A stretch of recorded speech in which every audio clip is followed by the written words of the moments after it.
As an Ismaili, what would you say if somebody asked what our actual spiritual goal is? The Quran simplifies this for us in a definition of Islam, which is submission to Allah. The Ismaili cosmology is based on the Neoplatonic framework, in which union with the universal intellect forms the basis of enlightenment, the ultimate spiritual goal for Ismailis.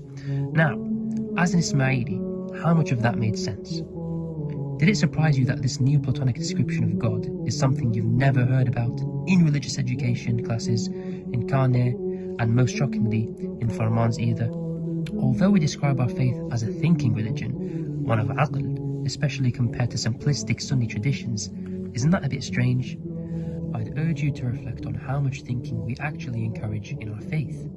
Nearly all Ismailis that search for reasons behind our practices with Khanis leaders and teachers encounter different answers to the same questions, and ultimately decide to model their faith on whatever feels right to them. After learning our faith had fundamental Hindu beliefs, I sought clarification with Wisings, Itreb and IIS students, but they either did not want to have this conversation, whilst others celebrated the incorporation of Hindu traditions.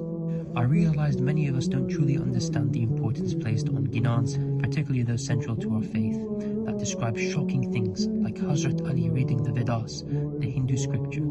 How does one resolve this? If different imams across history have made decisions that their children eventually undid, are we surprised that now one question will produce many answers? What is the universal intellect? Is the imam God or not?